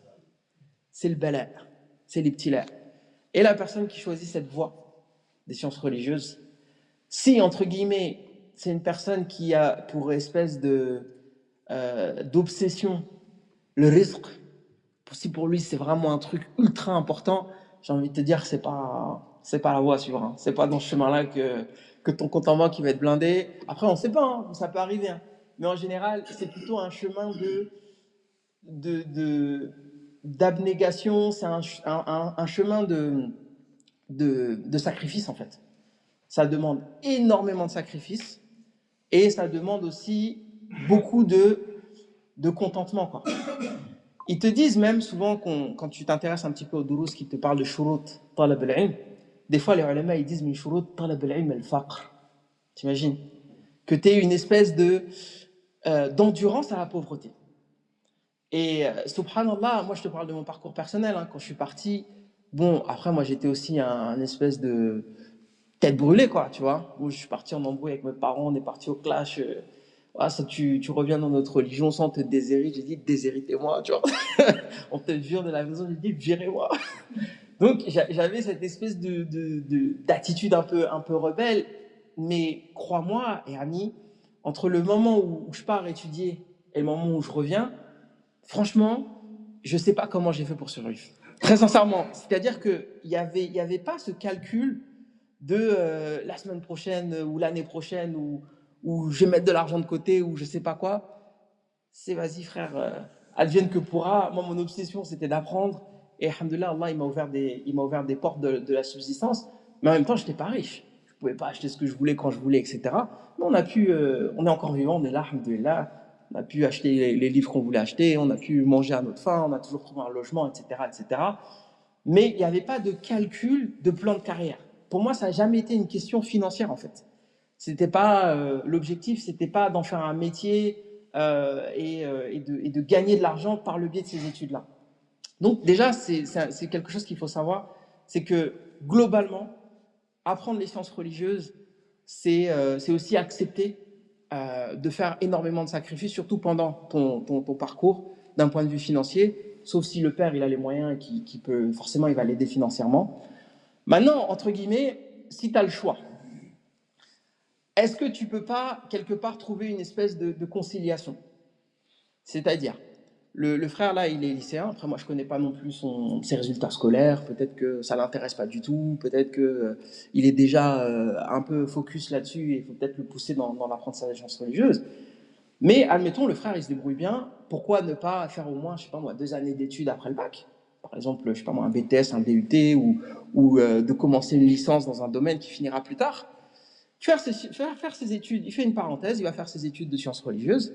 Quand il revient, soit il a déjà son diplôme, donc alhamdoulilah, s'il veut continuer, il continue, ou soit Allah il lui a ouvert les portes, il est devenu enseignant ici, il est devenu imam là, comme certains frères qui font, par exemple, ils travaillent dans les sociétés de pèlerinage, Hajj ou Umrah, etc. Donc en vérité, il n'y a pas de bonne façon et de mauvaise façon de faire. Chacun il a son parcours. Maintenant, tu peux penser de manière très pragmatique et tu peux concilier les deux. J'ai envie de te dire, c'est peut-être même la meilleure des choses à faire. Parce qu'en vérité, il n'y a pas besoin de se presser, en fait. Tu peux avoir 30 ans et commencer tes études en sciences religieuses, ça ne change rien. Hein. Omar ibn al-Khattab, il s'est converti, il avait la trentaine, et ça ne l'a pas empêché de faire des études brillantes. Je crois qu'on cite souvent, je crois que c'est Al-Izz ibn Abd Salam, on dit qu'il a commencé Talab al-Ilm dans la quarantaine, si ce n'est la cinquantaine, il me semble. Hein. Et c'est devenu un... Comment ? Une sommité. Une sommité, exactement. Donc en fait, rien ne t'empêche de faire des études, même avancées. Moi, je me souviens qu'en Égypte, on a croisé des gens qui étaient, je sais pas moi, en 6e année de médecine, par exemple, et qui faisaient des pauses, césures. Ils venaient en Égypte, ils apprenaient l'arabe, le Coran, je sais pas quoi. Après, ils repartaient, ils finissaient leurs études de médecine. Aujourd'hui, ils sont médecins. Et c'est des médecins qui, machallah, connaissent la base de leur religion, au moins, tu vois. Donc après, ça dépend de l'objectif. Ça dépend aussi du potentiel. Parce qu'il ne suffit pas de dire « j'ai envie ». Ah frère, une fois que tu es là-bas, c'est autre chose. Hein. On a vu beaucoup de gens, ils avaient envie, mais c'est dur, c'est très très dur. Mais quoi qu'il en soit, je pense que si la personne elle a une espèce de motivation, peu importe, même si elle n'est pas douée, ce qui compte le plus, ça va être sa détermination. Et moi, je cite souvent un frère que je connais. Bon, le frère, il n'est pas français, donc je pourrais même dire son nom, mais je ne vais pas le dire. Mais un frère que j'ai connu en Égypte, qui était vraiment pas doué hein, pour les études. Hein. Il avait du mal à mémoriser, il était lent, etc. Au final, c'est le frère qui est resté le plus longtemps. Parmi tous les gens de ma génération, là, il est resté le plus longtemps. Et machallah, il a été très loin dans les études.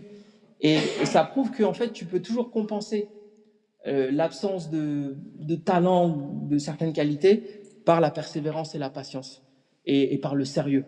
Moi, je pense qu'à choisir, mieux vaut même avoir cette espèce de rigueur que des gens à qui ils ont des facilités, des gens comme moi, tu vois, mais qui sont en même temps des paresseux. Je sais ce que je dis, je sais pourquoi je dis ça, tu vois. Qui sont en même temps des paresseux. Allah, il leur a donné des facilités, ils apprennent rapidement, et après, voilà quoi. Mais donc voilà, je ne sais pas si le frère, Inch'Allah, je réponds à sa question ou pas, mais quoi qu'il arrive, qu'il n'hésite pas à venir me voir et puis on en discutera avec plaisir. Il reste combien de temps? Ouais, comme cela. Dans l'histoire de la Sierra, Ouais.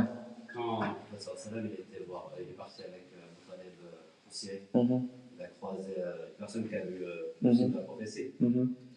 C'est, comment il s'appelle la personne? Bahira. Bahira, voilà. Est-ce qu'elle a embrassé l'islam après ou pas? Quand elle a su que le Prophète sallam هذا والله أعلم. C'est ce qu'on appelle maskout anhu, c'est-à-dire qu'on n'a pas de détails sur ça, jusqu'à preuve du contraire. Moi, j'ai pas le détail de est-ce qu'il s'est converti à l'islam ou pas, mais ça soulève la question de savoir, Ahl al-Kitab, avant l'avènement du prophète sallallahu alayhi wa sallam, est-ce qu'ils iront au paradis ou en enfer? Ça, c'est un sujet.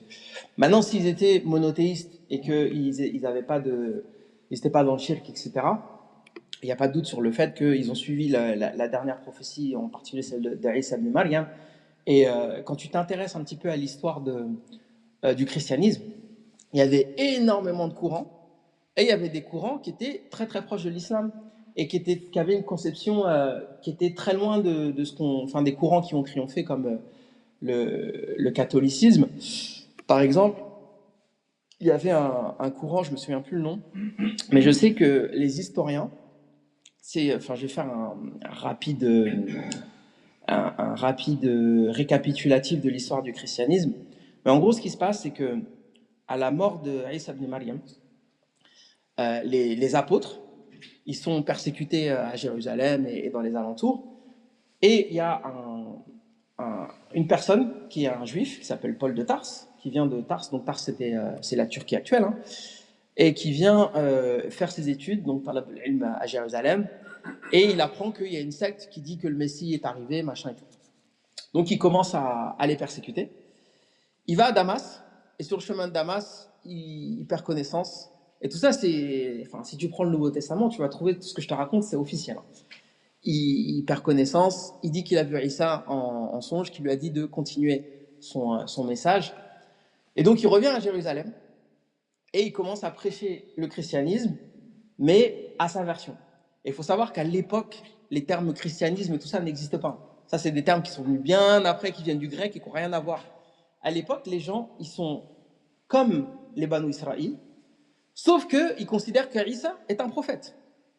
Donc, ils ne mangent pas de porc, ils sont circoncis, ils prient dans le temple, ils font leurs ablutions, etc. Et les ashab, Isa étaient comme ça. Donc, ce qui se passe, c'est que Paul de Tarse, il rentre en conflit avec les apôtres. Les apôtres, ils disent, toi, t'es un imposteur. Pourquoi? Parce que lui, en fait, il prêche une espèce de religion, yani facilitation. Il dit, écoutez, nous, on doit prêcher aux gentils, c'est-à-dire aux Grecs et aux Romains, tout ça. Et ces gens-là, pour eux, le fait de ne pas manger de porc, le fait de se circoncire, c'est un problème.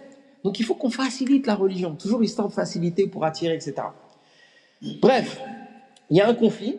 Et ce qui est fascinant d'ailleurs, c'est que quand tu lis le Nouveau Testament actuel, tu vois par exemple Paul, il écrit des lettres à ses adeptes parce qu'il va faire énormément d'adeptes. Donc épître aux Corinthiens, épître aux je sais pas quoi, tout ça. Il écrit des lettres dans lesquelles il critique les compagnons d'Arissa. Et donc en fait, ce qui se passe, c'est que le christianisme actuel, il découle de la branche de Paul. Ils appellent ça, les historiens appellent ça le christianisme paulinien. Mais ils estiment qu'il y avait un autre christianisme qui a survécu jusqu'à l'époque du prophète sallallahu alayhi wa sallam, ils appellent ça les judéo-chrétiens ou un truc comme ça. Et en fait, ils considèrent que c'est une forme de christianisme qui est très proche du judaïsme, mais qui est surtout fondamentalement monothéiste. Et c'est la raison pour laquelle, quand le prophète sallallahu alayhi wa sallam, enfin, quand les compagnons du prophète sallallahu alayhi wa sallam arrivent dans la région de Jérusalem, il y a énormément de conversions parmi ces judéo-chrétiens-là, parce que, en fait, ils ont encore une forme de christianisme qui n'est pas aussi altérée que les versions qui vont survivre, comme en particulier le catholicisme ou l'orthodoxie, etc., etc., quoi. Donc, il est fort probable que cette personne-là, c'est-à-dire Bahira, il ait encore des notions de tawhid qui soient suffisamment fortes, parce que je pense que c'est le sens de ta question, pour, Inch'Allah, faire partie de Ahl Najah Yawm al-Qiyamah. Mais la réalité, c'est que, à ma connaissance, on n'en sait rien. Est-ce qu'il a vécu jusqu'à l'époque, jusqu'à Al-Bi'tha? C'est possible, on ne sait pas. Est-ce qu'il a embrassé l'islam ou pas? On n'a pas de trace, donc on ne peut pas l'affirmer, on ne peut pas non plus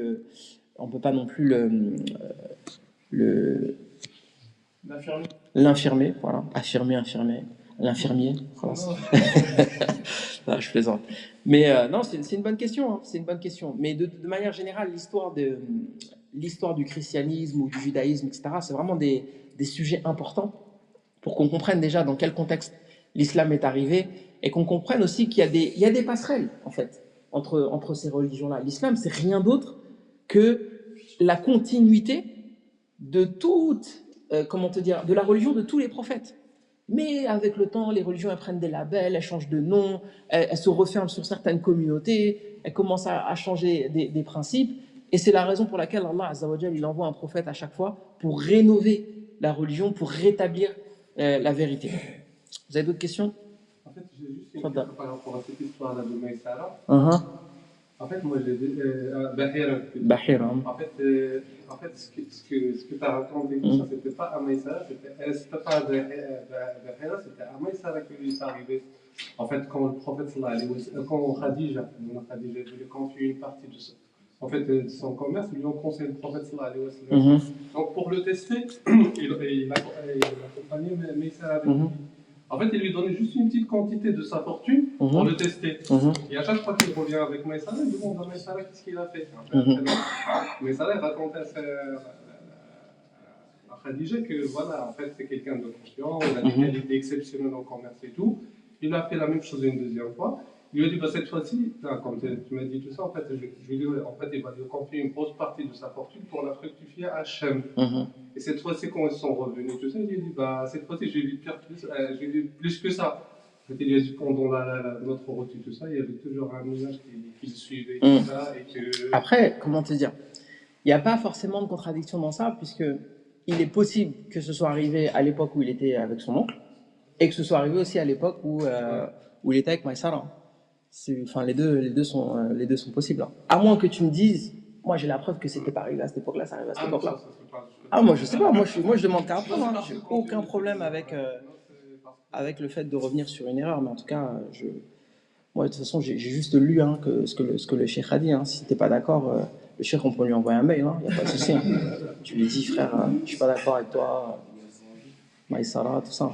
Mais moi c'est pas mon dos, hein. Tu gères ça avec le cheikh. Ça te donne. D'autres questions? Pas d'autres questions? Lance. T'as même? Juste le côté la main, le côté la main divine, etc. Comment tu l'as expliqué? J'ai l'impression que c'est simple. pourtant ça a été une source de grandes divisions frère. entre les musulmans quand tu lis l'histoire. Bien sûr. En fait, ce qu'il faut savoir, très rapidement, parce que c'est un sujet ultra complexe et que je suis très bavard, ce qui se passe, c'est que à l'époque des compagnons, ce sujet, c'est pas un sujet à polémique. Il y a d'Allah, etc. Il n'y a pas de problème. Ce qui se passe, c'est qu'à l'époque des Omeyyades, les musulmans, il y a deux problèmes qui se posent. Le premier problème, c'est que les musulmans, il y a ce qu'on appelle, tu sais, dans l'histoire, si tu étudies un petit peu la littérature arabe, parce que c'est aussi très lié avec l'histoire de la littérature arabe, c'est qu'ils découpent la littérature arabe en trois parties. Il y a la partie al-jahiliya, le shi'r, c'est plutôt une partie shi'r al-jahili. Après, il y a la partie qu'on appelle sadr al-islam. Donc, c'est la partie de l'avènement du prophète sallallahu alayhi wa sallam jusqu'à, justement, l'époque où le Hassan il délaisse le khilafa. Donc, on est à peu près 30 ans après la mort du prophète, après la hijra. Et de cette année-là, après, on rentre dans ce qu'on appelle l'ahd al-Umawi. Et depuis l'époque des Omeyyades, on considère que les Arabes, en fait, ils sont sortis de la péninsule arabique, ils se sont propagés un petit peu dans le monde arabe, en Irak, en Syrie, en Égypte, etc. Ils se sont mélangés à des peuples non arabophones de naissance. Et à ce moment-là, les gens, ils ont commencé à perdre leur faculté à comprendre l'arabe de manière, comme on dit, saliqatan. C'est-à-dire que ce ne sont plus des arabophones natifs, au sens où l'étaient les compagnons du prophète sallallahu alayhi wa sallam. Et tu le vois très bien, par exemple, il y a l'histoire de Abdullah ibn Abbas, où ils discutent avec les Khawarij et ils ont une divergence sur le tafsir de certains versets du Coran, etc. Et à chaque fois, l'Abbas, il prend une shi'r al-jahili, il dit « Ah, ce mot-là, il veut dire ça parce que les anciens, ils disaient ça, etc. » À ce moment-là, on perd cette faculté de comprendre la langue arabe de manière naturelle. Et donc, ça c'est un premier facteur. Le deuxième facteur, c'est ce qui va se passer, c'est que quand les musulmans ils vont arriver en particulier dans la région de la Syrie, ils vont être confrontés à des civilisations qui ont la philosophie pour culture. Et donc, il y a ce qu'on appelle la scolastique, tu sais, rentrer dans les débats, est-ce que l'œuf était là avant la poule? Bon, j'exagère, mais si tu prends la philosophie aristotélicienne, enfin, c'est plein de débats, machin et tout.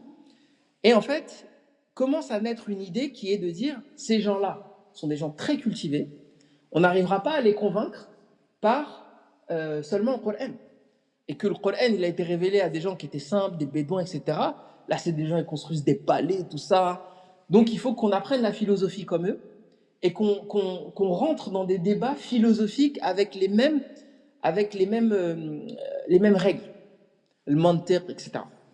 Et va naître de cette tendance-là, et sous l'impulsion de ce qu'on appelle là, enfin, il y avait je crois que c'est le Ma'moun qui a créé un institut de traduction, qui va être la cause aussi de l'avancée de la civilisation musulmane, parce qu'ils vont traduire énormément de traités dans la science, dans la botanique, dans tout ce que tu veux, mais en même temps, on va rentrer des idées nouvelles dans l'islam, et on va commencer à mélanger la théologie et la philosophie. Et va naître un mouvement qu'on appelle l'I'tizal, qui est ce que j'appelle moi les théologiens philosophes, qui mélangent en fait des principes de la théologie avec des principes de la philosophie et qui commencent à débattre de ces sujets-là. Mais à l'époque des compagnons, ces débats-là n'existaient pas. Et donc au début, l'idée c'est de faire le bien, c'est de faire la darwa, etc. avec les outils voilà. Mais le problème, l'effet pervers de ça, c'est qu'on va commencer à se poser des questions très philosophiques qui n'existaient pas à l'époque du prophète sallallahu alayhi wa sallam. J'ai essayé de faire très simple, mais globalement, c'est un petit peu ça le fond du problème. Mais moi, je suis d'accord avec toi. Hein, c'est pas, enfin, tu lis le Coran, Allah, il a dit ça, on va pas chercher plus loin. D'ailleurs, on rapporte souvent que des gens qui ont été très, très, très impliqués dans les débats philosophiques des ulama. Je sais que, par exemple, l'imam Al-Ghazali, il a eu plusieurs phases dans sa vie, etc. Je ne vais pas rentrer dans ça, mais lui, et il me semble que, je ne sais plus si c'est le Juwayni, je ne sais plus. Mais bref, en tout cas, Al-Ghazali, on rapporte que, en fait, il a regretté d'avoir passé autant de temps à débattre sur des questions comme ça. Et à la fin de sa vie, il a posé Sahih al-Bukhari sur sa poitrine et il a dit Amutu ala aqidat awajiz Naysabur, qui veut dire en fait, je meurs avec le dogme des vieilles dames de Naïsabour. C'est-à-dire que tu vois, les anciens, là, leur façon de pratiquer l'islam, où ils ne se posent pas les questions que nous on se pose là. Ils ne sont pas dans les polémiques dans lesquelles il dit, en fait, le mieux c'est ça. C'est de rester dans la simplicité. Et moi, je dis toujours qu'en fait, cette religion, subhanallah, ce qui fait sa particularité, c'est que un bédouin, un montagnard, un pêcheur, un agriculteur, tu lui expliques la aqidah al-islamie et en 5 minutes, il comprend. Et le dogme qui vient d'Allah, il doit être clair. Alors que le faire tout ça soit compliqué, c'est une chose. Mais tout ce qui est la foi, Allah Azza wa Jal, il parle aux gens, il parle à tout le monde. Donc il ne va pas exclure une partie de la population. Ah non, mais vous n'êtes pas suffisamment intelligent pour comprendre. Non, Allah Azza wa Jal, il s'est révélé à sa création et son message, il est universel. Tout le monde doit être en mesure de le comprendre. Mais là, si tu commences à me dire, mais en fait, c'est 3 en 1, mais c'est pas 1. En fait, c'est 1 en 3. Mais en fait, non, tu n'as pas compris. Non, mais en fait, il y a un secret. Non, il n'y a pas de secret. Le tawhid, il doit être simple à comprendre, il doit être universel. Allah Azza wa Jal, il est unique, il ne ressemble pas à ses créatures. Et il s'est révélé dans son livre avec ses noms et ses attributs. Et nous, on dit ce que Allah Azza wa Jal, il a dit, et on ne va pas chercher plus loin. J'espère que j'ai répondu à la question. On va s'arrêter là-dessus. Inch'Allah, c'est l'heure de la prière. سبحانك اللهم وبحمدك أشهد أن لا إله إلا أنت أستغفرك وأتوب إليك جزاكم الله خيرا والسلام عليكم ورحمة الله وبركاته. ربنا تقبل منا إنك أنت السميع العليم ربنا تقبل منا إنك أنت السميع العليم. Like and subscribe.